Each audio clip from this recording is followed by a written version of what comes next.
Assalamualaikum warahmatullahi wabarakatuh. Salam sejahtera bagi kita semua. Salam Pramuka.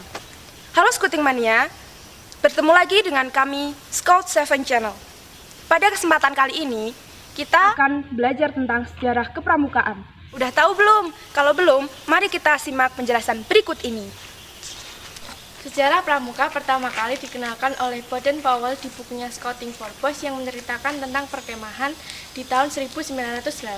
Pada tahun 1912 dibuat organisasi khusus untuk wanita yang bernama Girls Guides. Pada tahun 1916 dibuat organisasi khusus untuk siaga yang bernama CUB atau Anak Serigala. Dan pada tahun 1918 dibuat organisasi khusus untuk orang yang berumur 17 tahun yang bernama Royal Scout. Pada tanggal 30 Juli sampai 8 Agustus 1920, kegiatan Jambore pertama kali di dunia yang dihadiri 800 peserta dari 34 negara. Dan pada kegiatan itu, Baden-Powell ditetapkan sebagai Bapak Pandu Dunia. Sejarah pramuka di Indonesia dimulai pada tahun 1912 karena organisasi NPO buatan Belanda. Dan pada tahun 1916 diganti menjadi NIPC. Menginjak pada tahun 1961 ada 100 organisasi kepanduan yang bergabung dalam 3 federasi, yaitu Ikatan Pandu Indonesia, Ikatan Persatuan Pandu Indonesia, dan Persatuan Kepanduan Putri Indonesia. Pada tanggal 14 Agustus 1961, pramuka resmi diperkenalkan di seluruh Indonesia yang setiap tahunnya diperingati sebagai Hari Pramuka di Indonesia. Nah, itu tadi penjelasan tentang sejarah pramuka.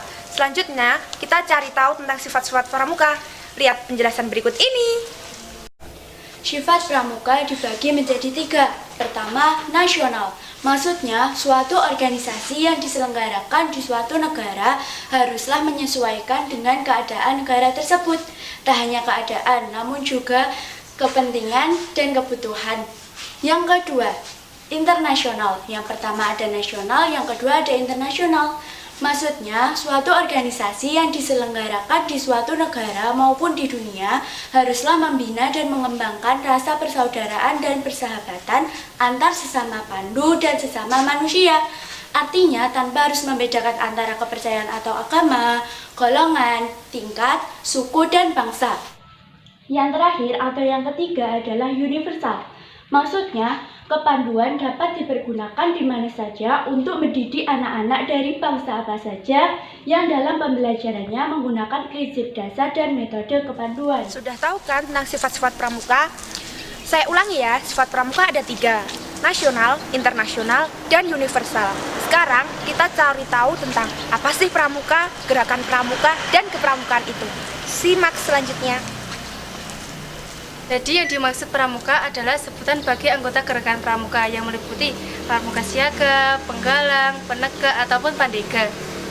Jadi gerakan pramuka adalah suatu organisasi pendidikan non-formal yang berbasis kepanduan yang diselenggarakan di Indonesia. Dan yang terakhir adalah kepramukaan. Kepramukaan adalah proses pendidikan yang dilakukan di luar sekolah. Tujuan pembentukan karakter yang didampingi oleh orang dewasa. Itu tadi penjelasan tentang pramuka, gerakan pramuka, dan kepramukaan. Mudahnya, pramuka adalah orang atau pelaku, gerakan pramuka adalah wadah atau organisasi, sedangkan kepramukaan adalah kegiatannya. Setelah ini, kita akan mengenal fungsi-fungsi pramuka. 1. Kegiatan menarik. Yang dimaksud di sini adalah kegiatan yang menyenangkan dan mengandung pendidikan. 2. Pengabdian bagi orang dewasa. Bagi orang dewasa, pramuka bukanlah lagi permainan, melainkan suatu tugas yang memerlukan keikhlasan, kerelaan, dan pengabdian.